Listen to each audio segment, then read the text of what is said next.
కేరళ గురించే కేరళ టాపిక్ ఒకటి మాట్లాడి బహుశా మనం ఐ థింక్ వీ కెన్ మీరు ఎలాగో ఇప్పుడు కేరళలోనే ఉన్నారు కాబట్టి ప్రతి సంవత్సరం ఆగస్టు 14th అనుకుంటా ఈ పార్టిషన్ హర్రర్ రిమెంబరెన్స్ డే జరుపుకుంటారు.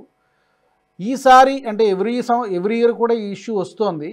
ఈసారి జరుపుకోకూడదని చెప్పి అక్కడ కేరళ గవర్నమెంట్ ఒక ఏదో ఆర్డినెన్స్ ఏదో ఒక ఉత్తర్వులు జారీ చేసినట్టు కనిపిస్తోంది. ఏంటి సార్ అసలు యాక్చువల్గా దీని హిస్టరీ ఏంటి అసలు?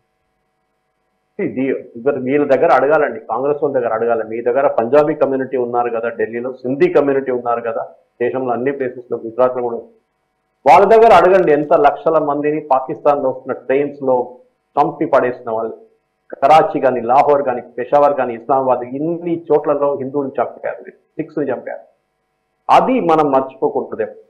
పార్టీషన్ హారర్ ఈవెన్ అంబేద్కర్ గారు చెప్పారు, నెహ్రూ గాంధీ కలిసి చేసిన అన్నిటికంటే పెద్ద బ్లండర్ పార్టీషన్.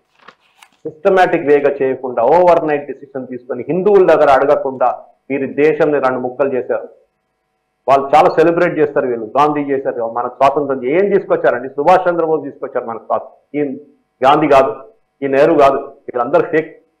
తీసుకొచ్చింది సుభాష్ చంద్రబోస్. క్లిమెంట్ అట్లీ చెప్పారు, బ్రిటిష్ ప్రైమ్ మినిస్టర్, అప్పుడున్న బ్రిటిష్ ప్రైమ్ మినిస్టర్, మేము భారత్కి స్వాతంత్రం ఇచ్చింది నేవల్ మ్యూట్నీ తర్వాత, బాంబేలో జరిగిన నేవల్ మ్యూట్నీ తర్వాత మేము దాన్ని బోస్ గారి ఇన్ఫ్లుయెన్స్ దాంట్లో ఉందని తెలుసుకొని మేము దాని తర్వాత స్వాతంత్రం ఇచ్చామని తీసుకుని. కేరళలో ఈ ముస్లిం ఓట్ల కోసం రాజుగారు దీనికి ముందు కూడా చెప్పినట్లనే మాప్లా రైట్స్ జరిగింది 1921లో. వేలాది మంది హిందువులు చంపారు.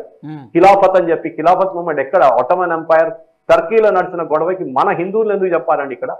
వీళ్ళు కేరళలో ముస్లిం మొన్న కూడా చెప్తున్నారు, వీళ్ళు ప్రొసెషన్ తీశారు, మేము తీసిన కత్తులు ఇంకా బయట లోపలనే ఉంది మా దగ్గర, మేము ఎప్పుడైనా కేరళ గవర్నమెంట్ యాక్షన్ కూడా తీసుకోలేదు దాని వ్యతిరేకంగా ఆలోచించి ప్రొసెషన్ జులూస్ తీస్తారు. మీరు ఇదే ప్రాబ్లం వీళ్ళు ఏమంటున్నారు, అట్లాంటి ఒక మ్యాసెక్టర్ జరగలేదు, అది పెడితే మొత్తం హిందువులు ముస్లింస్ స్ప్లిట్ అయిపోతారు, అది ఇదని చెప్పి. ఇది one of the most radical Islamic state is Kerala. ISI కానీ మిగతా మనందరం తెలుసు ఐఎస్ఐఎస్కి ఎంతమంది ఇక్కడ నుంచి వెళ్ళారో. కేరళ స్టోరీ జరిగింది, ఇప్పుడు కూడా జరుగుతుంది కేరళలో. ఈ క్రిస్టియన్ కమ్యూనిటీ కానీ ఈవెన్ హిందూ కమ్యూనిటీ దీన్ని సఫర్ అవుతున్నారు ఇక్కడ అమ్మాయిలు. ఇది కాకుండా రాడికలైజేషన్ ఒక మంచి మూవ్ ఏం చేశారంటే, అది ఇంకో స్టోరీ తీసుకోవాలి రాజుగారి మీద. నిర్మలా సీతారామన్ గారు బంగారం మీద డ్యూటీ తగ్గించారు. ఆల్ ఓవర్ ఇండియా పనికొస్తుందని. కానీ కేరళలో Karipur airport hub of smuggling అనమాట, గోల్డ్ స్మగ్లింగ్. రోజుకి పట్టుకుంటారు వేలాది మంది, 100 మంది 200 మందిని పట్టుకుంటారు వారం. ఏం చేస్తారు? బంగారం తీసుకొస్తారు, అక్కడ ఇక్కడ పెట్టి తీసుకొస్తారు. ఇప్పుడు ఏమైపోయిందంటే ఈ డ్యూటీ తీసేసిన తర్వాత, డ్యూటీ తగ్గించిన తర్వాత అక్కడ ఉన్న మొత్తం బంగారం బిజినెస్ పడిపోయింది. ఇప్పుడు ఎవరు ట్రావెల్ చేయట్లేదు. లాస్ట్ వారంలో అక్కడ చాలా మటుకు చిన్న చిన్న షాప్స్, ఈ బంగారం బ్లాక్ మనీ నడిపిస్తున్న దానికి స్మగ్లింగ్ నడిపిస్తున్న షాపులు బంద్ అయిపోయినాయి. కరిపూర్ ఎయిర్పోర్ట్ కి ట్రావెలింగ్ తగ్గిపోయింది, ఫ్లైట్స్ తగ్గిపోయింది యూఏఈ నుంచి మిగతా place. This is what is need. ఎందుకంటే ఈ మనీ యూజ్ చేసుకొని, ఈ బ్లాక్ మనీ యూజ్ చేసుకొని, ఈ గోల్డ్ నుంచి వచ్చే 5 లక్షలు 6 లక్షల మార్జిన్ ఉంటుంది. 1 కిలో గోల్డ్ బంగారం స్మగిల్ చేసుకుని 6 లక్షలు పెట్టుకొని వీళ్ళు చాలా మటుకు బిజినెస్ నడిపించారు కేరళలో.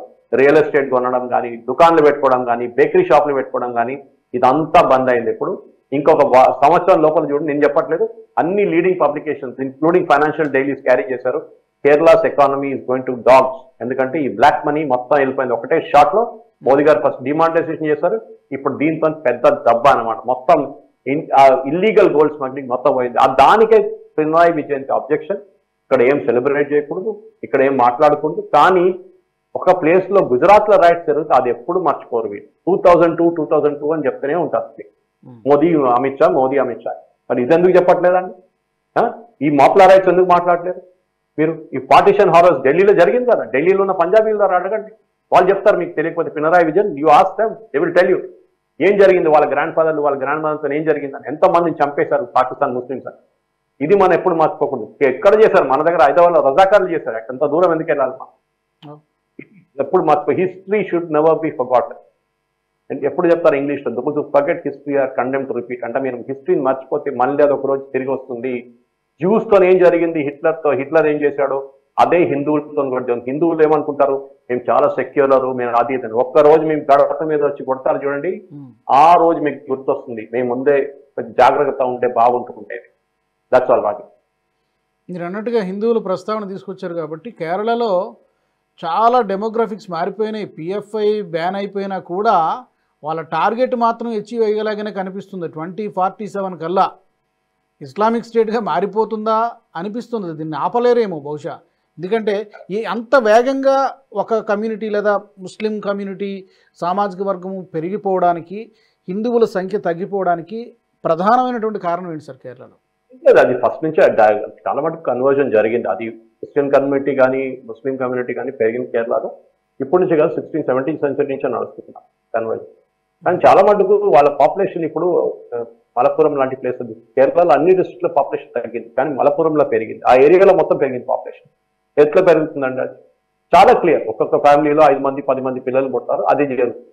అన్నిట్లో అని చెప్పట్లేదు, చాలా మటుకు యావరేజ్గా ఇప్పుడు Malappuram population it is increasing. ఇది వాళ్ళ ఒక స్ట్రాటజీ అన్నమాట. అంటే వాళ్ళ పాపులేషన్ పెంచుకోవడము, అది మన ఓల్డ్ సిటీ ఆఫ్ హైదరాబాద్ కూడా చూస్తాం చాలా మటుకు. పాపులేషన్ పెంచి ఓట్ డెమోక్రటిక్స్ మార్చుకోవడం మనం చూసాం చాలా మటుకు. కిషన్గంజ్ తీసుకోండి, మీరు జార్ఖండ్ తీసుకోండి, జార్ఖండ్ హైకోర్టు అన్నారు మొత్తం డెమోగ్రఫీ మార్చేస్తున్నప్పుడు ఇలా చెప్పి. అస్సాం అయితే మన అందరూ తెలుసు స్టోరీ. అక్కడ వెస్ట్ బెంగాల్ చెప్పక్కర్లేదు, కంప్లీట్లీ ఇస్లామిక్ స్టేట్ అయిపోయింది.